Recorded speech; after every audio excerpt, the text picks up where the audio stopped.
I'm going to show you some transformations. Transforming what? Well, if you don't mind, we're going to transform my portrait. Let's begin with something simple. The transformation Z goes to Z over 2. Each point on the photo corresponds to a complex number Z that's divided by 2. We get another point. It's imaged by the transformation, hence a new picture. You see, no surprise, I just shrank to half the size, since each Z has been divided by 2. This transformation is called a homothety. Let's go to the multiplication by I. Easy. We know that multiplying by I is just a quarter turn. Note that the modulus does not change, but the argument increases by 90 degrees. Indeed, this is quite a sophisticated way of saying that we just rotated the picture.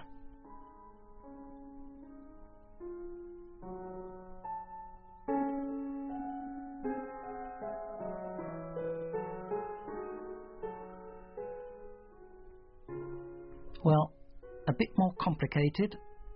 Multiplication by 1 plus I. Look at the complex number 1 plus I. It corresponds to the point with abscissa 1 and ordinate 1.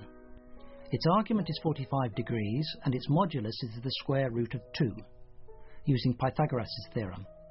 Hence, a multiplication by 1 plus I amounts first to multiplying the modulus by the square root of 2, and then to adding 45 degrees to the argument. In simple words, one has to combine a homothety and a rotation.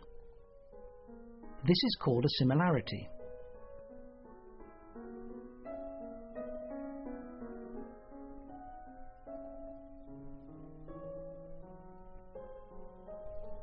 More interesting. We are going to transform the point Z into their squares, Z multiplied by Z. Let's begin by placing the photo in a suitable place, flush against the coordinate axes.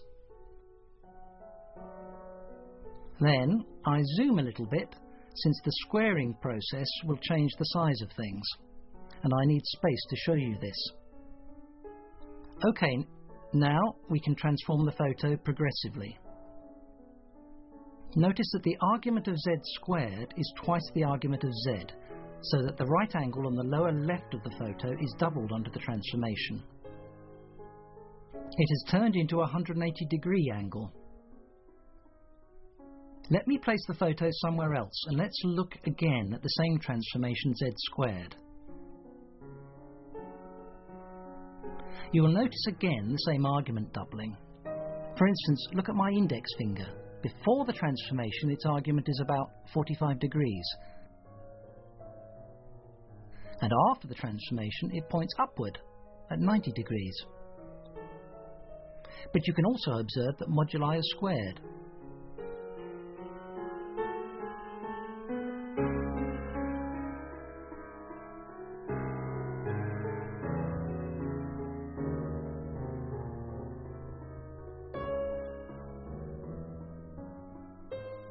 Now let's go to a new transformation, sending the point Z to minus 1 over Z. Don't forget, with complex numbers one can add, multiply, but also divide. Not by 0, of course. Doesn't this image remind you of the Sistine Chapel?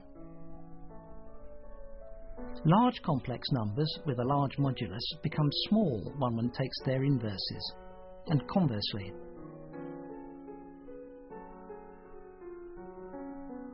Here is a similar transformation. Look at the formula. The value of k changes slowly. Some parts are expanded, others are contracted. But if one looks closely, the shape is preserved, even though lengths are not.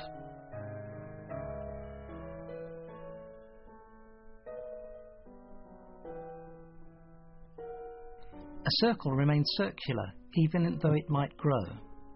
My hand grew, my face became smaller, but you can still recognize me.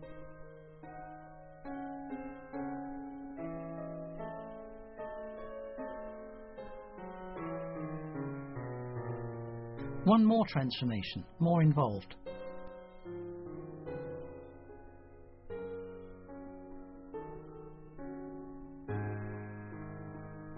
Well, this one is not really a weight loss program for me.